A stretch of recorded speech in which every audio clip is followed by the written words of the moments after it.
Hi guys, my name is Wilfred, and in my last video for Marvel Heroes Omega, I mentioned about Titan Quest, a game that I purchased recently and I've started playing.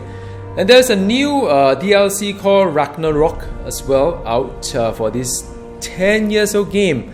So when I first looked into the game, I wasn't really expecting a lot, but the game actually turned out to be a lot better than I thought.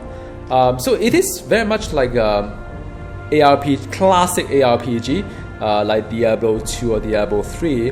Now, of course, it's 10 years old, so you can't really expect the graphic as current as what we have today.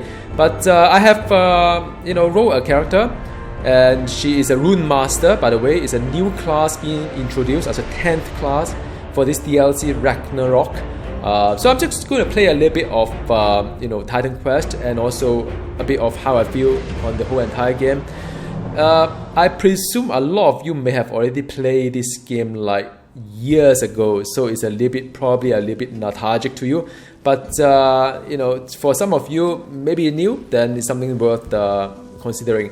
So now, what I really like about Titan Quest, by the way, we started with the town called the Halos. By the way, let's just get there. What I really like about Titan Quest is that the story draws you in from an RPG perspective. You started off with just a person with no class or no nothing. It's just like level 0. You fight with just one hand and just whack the there's no special ability, just brutal force like the Spartan kind of thing. So you are in the town, and there has been people asking you for help. There are some people that you helped in the past, the farm being attacked by some kind of creatures. And I will make an offering to the gods and ask them to smile on your fortunes. And the good thing about it is that you could actually talk to the people whom you have helped in the past. And our village is a friend to the Spartans. They are mighty and rival faraway Athens, the other great power in Greece. And it's great. It's the dialogue changes as you talk to the person. Very much like some other ARPG as well. And graphically, it's not top notch, but it's very well done, I would say. From this viewing distance, I would say it's pretty fantastic. So I'm going to play a little bit of this game, and I'm going to just introduce the Rune Master kind of a class to you, in case if you haven't play about it. So now the good thing about Rune Master is about the buffing as well as the runes, as well as enchanting your weapon to do damage. So for example, I've got a weapon here. It's called Rune Weapon. It does something like every time you use a weapon, it will cost 2 energy, and it will increase your elemental damage and so on and so forth. And that's one ability, for example. And then another ability could be this one here has a cooldown of a certain kind of seconds, I believe. There's some cooldown, but there's also 7-second recharge, so you can see over there. But it does an AOE kind of thing, so it's a little bit different from this power. But you enchant your weapon to do kind of damage kind of thing.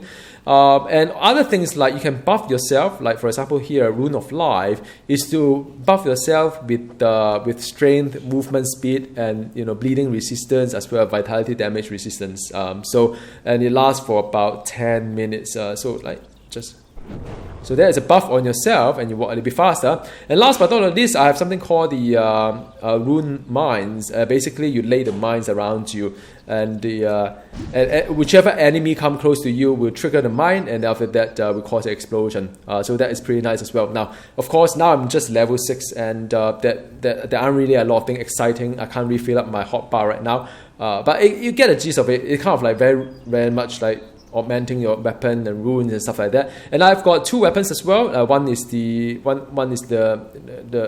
shield and the axe. Another one is a bow as well. Now you don't see a bow here. Why? Because apparently I do not have enough attribute to use a bow, because a bow has a certain requirement. Although in a sense, for example, this bow requires 70 dexterity, but I only have 66. So in a way, I can't use this one. Although in a way, the bow also add 8 dexterity, so you could actually use this one if you have the 8 inside your dexterity range. So what people usually do is to add 1 point here and then undo it, and after that you still equip it, because once you equip it you get the 8. But the problem is that because I swap weapon, when I swap weapon, swap back, it doesn't work because the +8 doesn't add onto the score sheet until you can equip it. In this case you can't. So I have 8 points attribute, and you can freely allocate the attribute accordingly to health, strength, intelligence, and dexterity. Each of the attribute will have their own kind of nuances to it, like any other game. So it's a little bit of like thinking behind it, and also you can't reset anything that you're assigned to it. So you have to think twice. I think the priority is on health, but then the rest of the attribute is for you to equip some equipment and also to deal some damage. So I think just for my sake, because this is a nice bow that I think I'll use, and I think it's still early game anyway, if I make some mistake in the attribute, it probably won't green my hero badly. So I'm just going to add 1 point here, and I'm just going to use my bow for this video. All right. There are other things like I've got the kind of like the gear around it as well. So you have like the head item, the chest item. I think this is more like a bangle or whatever you call it. Then you have the beads, as well as the 2 rings, as well as the glove. So so that is what we have here. Okay, so I'm just going to play a little bit of the game and showcase to you how the thing works. All right. So now I have done the area around the Hellos, and I'm going to Sparta, which is the next town. So from a story goes, I'm supposed to fight my way towards the Sparta looking for army. So I started off with a town called Halo, and I helped some of the villagers with some of the the day-to-day kind of difficulties they have. It's kind of nice to draw you slowly in, and you grow more powerful from helping others. Okay, so let's just see. So I'm here in this town, Sparta. I've already completed a very difficult task, by the way, and now I've earned my trust. I can talk to the leader of the Sparta. I hope. Let's see. So, you killed it. I have to say, I didn't think you would. You're no Spartan. Speak with the general if you must. Be quick. Leonidas is a busy man. So now with that, I'm being allowed to enter, talk to the general. So you're the one who brought the centaur down. I thought only a Spartan warrior could accomplish such a feat. So you are here on Diomedes' behalf. Very well. I will send a few of my men to defend his village. This isn't the first petition I've received requesting assistance. These beasts are everywhere now. And the lazy citizens who mocked Spartan discipline now whine for our help. No matter. Those creatures will regret the day they dared to step on Spartan soil. You must journey to the Oracle of Delphi. She will know where these monsters come from. I'd send a Spartan warrior, but I need all of them for battle. Go to Megara and find my old friend Timon. He can help you acquire a proper offering for the Oracle. Young warrior, remember, bravery is not born, it is made. So bravery is not born, but it's made. So it's wonderful. I've got a reward, 1 skill point as well. And it's great because that's the whole thing I'm talking about a story, because you help the village, and the village need the army from Sparta. You go to meet their general, you've proven yourself in some sense, you plead for his help, and after that he said, well, why don't you just talk to the oracle, but before that you need to make some offering. So it's very Greece kind of like a mythology kind of thing there. So it's wonderful. And now that I've got a skill point, maybe it's good to just talk a little bit about skill point here, because I think some of you are into ARPG for various reasons to customize your hero. So skill point, let me see whether I got it right or not. So this is the quest window, this is the skill window. Now the skill system in Titan Quest is rather interesting. I use a Rune Master to illustrate, because I think for those of you who have played Titan Quest for many years ago, you're probably familiar with all the rest of the classes. So I thought maybe I should introduce Rune Master to you as well. So it has 2 dimensions to it. First one is to vertical kind of like increase. So in order to unlock this tier, this so-called skill, you have to open up the tier. So this is a tier 1, tier 4, tier 10, and so on and so forth. I think that's how it worked it out. You could go horizontal, or you can go deep as well. Like for example, I put 1 point in rune weapon. That I could actually increase, and instead of 3% total damage, 3% elemental damage, I could increase it to 5%, and so on and so forth.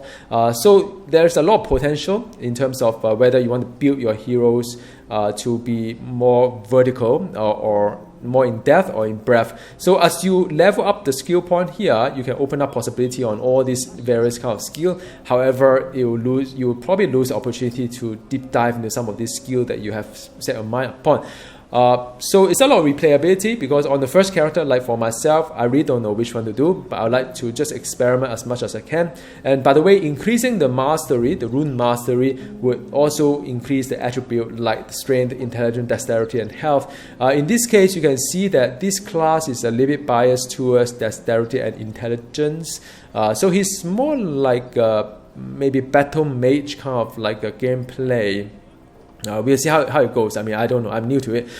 So the first tier of things that you've seen some of the power, so I'm not going to repeat. You've seen the rune weapon as well as the rune of life. Those are the buff and also enchanting your weapon. But there's also ability for you to increase your offensive ability plus minus the strength requirement for all weapons. So it helps you to equip some weapons if you are just not enough strength to do that. Then the second tier, you can see the magic charge, which is the one that the power building up as you ignite your rune weapon with elemental magic and strike out at anyone who touches you. So anybody who touches you, you have a auto retaliation. So in other game, maybe like thorns, but in this one it's basically you ignite the people who touches you. So it's like a passive in a way, so that's nice. Another passive is that sacred rage. When your health drop below 40%, then for the next 10 seconds you absorb 20% of damage. You regen faster energy, kind of thing, and then you slow resistance, stuff like that. So in some sense, it does help you in a little bit on the, again, a passive skill. Another thing I like a lot is a thunder strike that allow you to hit multiple enemies in a projectile kind of way. Now, what I find interesting in this skill is that if you are wielding a ranged weapon, it will multi-shot the target. If you wield a melee weapon, you actually charge onto the target and hit multiple times. So it is kind of nice as a charge kind of like thing. Then last but not the least, there's something called Rune Mines, the one that you've seen, the lay the mine around the Rune Master. So anybody who come close will get hit. So yeah, so that is the illustration itself. I got one unused skill point. I could put some point here to work towards my next tier of update, which kind of there are some requirement here and there. I probably need to read up a little bit on this one. Probably after the video, then I study a little bit more. But in terms of DPS wise, then you wonder, should I be using range or should I be using melee? So I can actually answer the question. Very good thing about this game is that it's not that complex. You just tell you the average damage and attack speed, damage per second. Now, these are very intuitive, which I like about Titan Quest. Each weapon itself gives you a range. So range is nothing too innovative anyway, because other games also have that kind of thing. But the good thing is that it worked out the average for you, which I find it very, very nice. And then I think the average damage is being augmented by some of the other attributes as well, because obviously 823 is more than 32. I mean, it's less than 32 anyway. Then you have something called very slow. So speed is very slow. So it's kind of good because it doesn't it doesn't really put too much number on your face, but you get a sense of the attack speed without having to work out the percentage. Is it better? Is it worse? Kind of thing. But the good thing about it worked out DPS for you. So in some sense, it is important to know the attack speed play a part as well. So for example, I wield a bow, there will be a 28 damage per second. I wield an axe, but I will be having a little bit lesser because this one is a yellow item, not a green item. But the good thing is that I'm using shield that give me some sort of like a chance to block. But that's about it. The chance to block, 8% chance to block. It's not fantastic. It is just okay. I mean, I was hoping that some of these may have like armor or whatnot, but it doesn't work that way. But that's fine. Okay, so that is the all in all, just introduction. Now I'm going to buff myself and I just do the quest that I need to do. There are also people who like to. There are some enchanter and stuff like that. So I'll do another video about some of these things that you see here. So I'm just going down and I see people. I talk to them. If I look worried, it's because Hippias, an ancient of war and father figure to me, wandered off into the valley this morning and has not come back. He is getting old and thinks he still has his former strength and speed. So I need to look for something. Hippias was okay? Hippias. Just standing there. Well, I should have known better than to worry about old Hippias. Here, take this for your trouble. Yeah, I think I must have completed the quest somehow without taking the quest. So that's probably the reason why. So it's nice. I mean, there are people you need to talk to. First, we thought our enemies stemmed from Corinth. We marched to meet them, but everywhere they attacked. From our flanks, from behind, at night, even in broad day. Yep, another thing that really cool about this game is that it has a day and night cycle. I was told that there's a weather system or not. I haven't quite seen it yet, but it's kind of nice because it gives you a variety as in what you need to see there. Now I'm going to do a multi-shot here, like for example. Then I can do a wound here, then whoever step onto it get shot here. So it's kind of nice, right? So it's a whole bunch.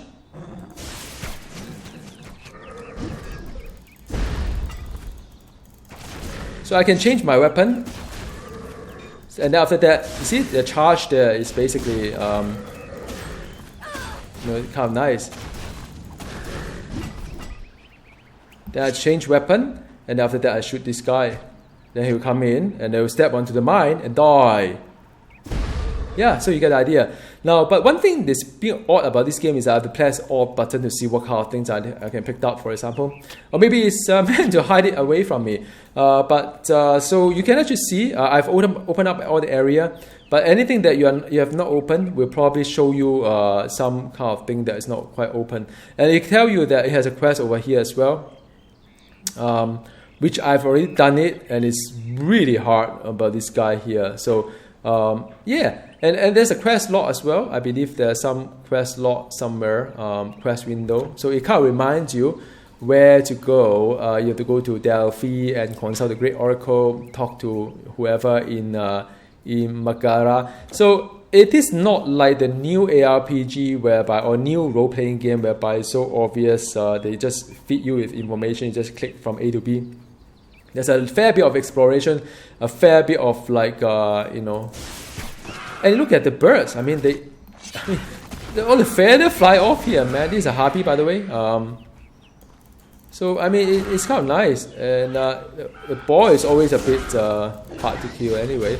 Then you can put a rune there, switch weapon, then do some shooting here. And then after that, all the birds here trigger a thing and die. Then do a melee. So it's very fluid, very nice. I love it. Okay, then put the rune there. I mean, even at my low level, I'm finding it rather fun. Yeah, this is charge and thunder, and then it just die, right? So, but there's a certain regen as well. So, yeah. Yep. So that is it. I may go and see the quest target again. Let's see how the thing goes. Yeah, I have to be a little bit careful without using too much energy because the recharge does seem quite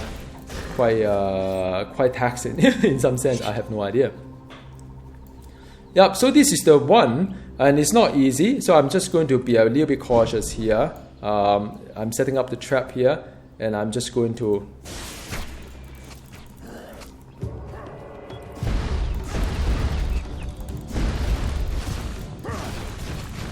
Yeah, I have to go and eat some kind of like a health block, and I think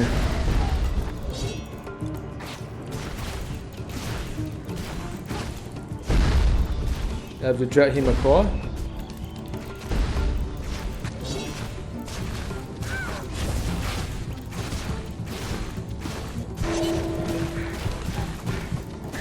Yep, so I've done it.